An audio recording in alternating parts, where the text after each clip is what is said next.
Bismillahirrahmanirrahim. In the name of God, the most beneficent, the most merciful. Honorable UN Secretary General, Mr. Ban Ki-moon, respected President General Assembly, Vok Yaramich, Honorable UN Envoy for Global Education, Mr. Gordon Brown, respected elders, and my dear brothers and sisters, Assalamu alaikum. Thank you. Today, it is an honor for me to be speaking again after a long time. Being here with such honorable people is a great moment in my life. And it's an honor for me that today I'm wearing a shawl of Benazir Bhutto Shaheed. I don't know where to begin my speech. I don't know what people would be expecting me to say. But first of all, thank you to God, for whom we all are equal. And thank you to every person who has prayed for my fast recovery and a new life. I cannot believe how much love people have shown me. I have received thousands of good wish cards and gifts from all over the world. Thank you to all of them. Thank you to the children whose innocent words encouraged me. Thank you to my elders whose prayers strengthened me. I would like to thank my nurses, doctors, and the staff of the hospitals in Pakistan, in the UK, in the UAE government, who have helped me to get better and recover my strength. I fully support Mr. Ban Ki-moon, the Secretary General, in his Global Education First initiative, and the work of the UN Special Envoy, Mr. Gordon Brown, and the respected President General Assembly, Vok Yaramich. I thank all of them for their leadership that they continue to give. They continue to inspire all of us to action. Dear brothers and sisters, do remember one thing. Malala Day is not my day. Today is the day of every woman, every boy, and every girl who have raised their voice for their rights. There are hundreds of human rights activists and social workers who are not only speaking for their rights, but who are struggling to achieve their goal of peace, education, and equality. Thousands of people have been killed by the terrorists, and millions have been injured. I'm just one of them. So here I stand. One girl among many. I speak not for myself, but for those without voice can be heard. Those who have fought for their rights. Their right to live in peace. Their right to be treated with dignity. Their right to equality of opportunity. Their right to be educated. Dear friends, on the 9th of October 2012, the Taliban shot me on the left side of my forehead. They shot my friends too. They thought that the bullet would silence us. But they failed. And out of that silence came thousands of voices. The terrorists thought that they would change my aims and stop my ambitions. But nothing changed in my life except this. Weakness, fear, and hopelessness died. Strength, power, and courage was born.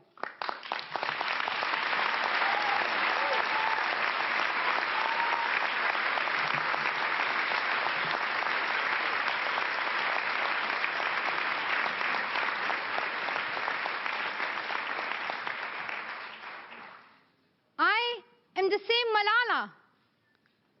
My ambitions are the same. My hopes are the same. And my dreams are the same. Dear sisters and brothers, I'm not against anyone. Neither am I here to speak in terms of personal revenge against the Taliban or any other terrorist group.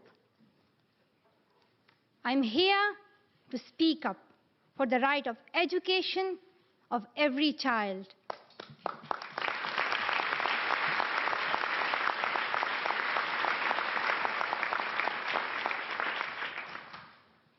I want education for the sons and daughters of the Taliban and all the terrorists and extremists. I do not even hate the Talib who shot me. Even if there is a gun in my hand and he stands in front of me, I would not shoot him. This is the compassion that I have learned from Muhammad, the Prophet of Mercy, and Jesus Christ and Lord Buddha. This is the legacy of change that I have inherited from Martin Luther King, Nelson Mandela, and Muhammad Ali Jinnah. This is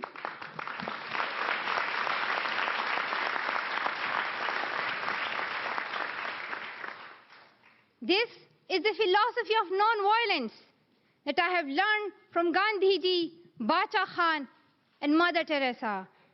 And this is the forgiveness that I have learned from my father and from my mother.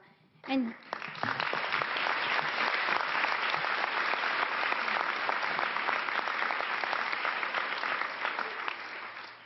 this is what my soul is telling me. Be peaceful and love everyone. Dear sisters and brothers, we realize the importance of light when we see darkness. We realize the importance of our voice when we are silenced.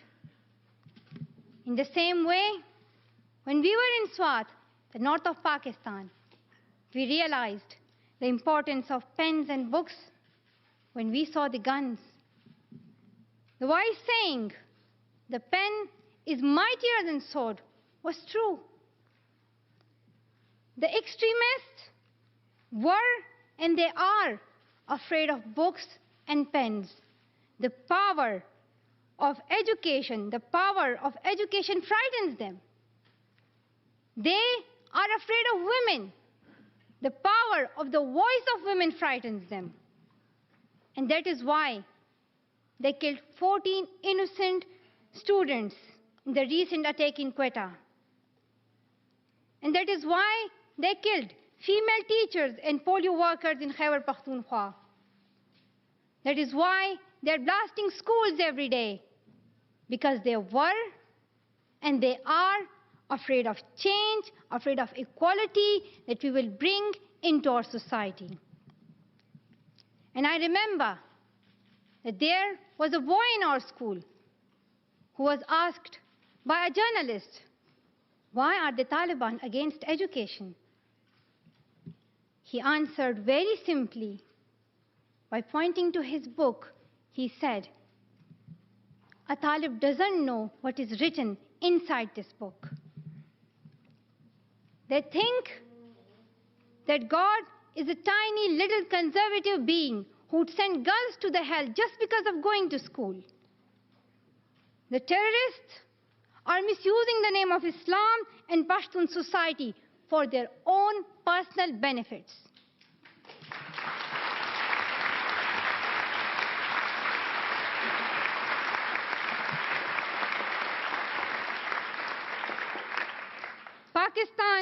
is a peace-loving democratic country. Pashtuns want education for their daughters and sons. And Islam is a religion of peace, humanity, and brotherhood. Islam says it's not only each child's right to get education, rather it's their duty and responsibility. Honorable Secretary General, peace is necessary for education. In many parts of the world, especially Pakistan and Afghanistan, terrorism, wars, and conflicts stop children to go to their schools. We are really tired of these wars. Women and children are suffering in many ways in many parts of the world. In India, innocent and poor children are victims of child labor. Many schools have been destroyed in Nigeria. People in Afghanistan have been affected by the hurdles of extremism for decades. Young girls have to do domestic child labor and are forced to get married at early age. Poverty, ignorance, injustice, racism, and the deprivation of basic rights are the main problem faced by both men and women. Dear fellows, today I'm focusing on women's rights and girls' education because they are suffering the most. There was a time when women social activists asked men to stand up for their rights, but this time we will do it by ourselves.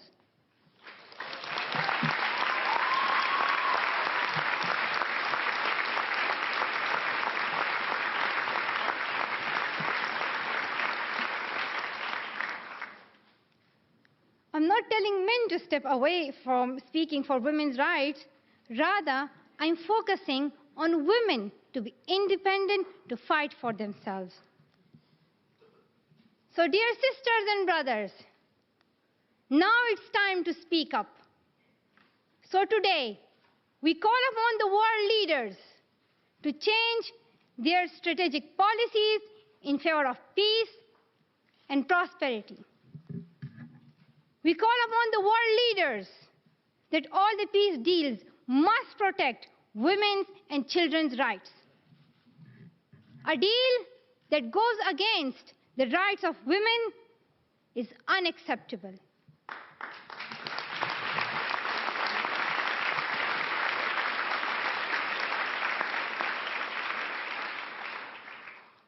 We call upon all governments to ensure free compulsory education all over the world for every child.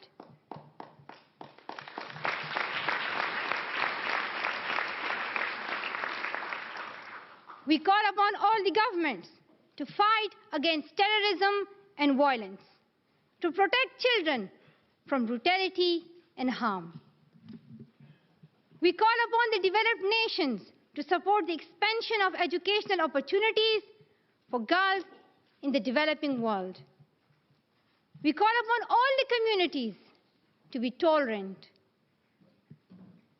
to reject prejudice based on caste, creed, sect, color, religion, or gender, to ensure freedom and equality for women so that they can flourish.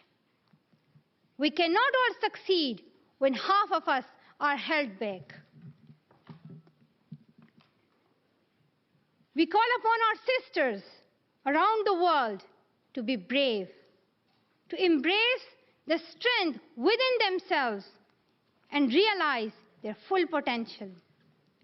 Dear brothers and sisters, we want schools and education for every child's bright future.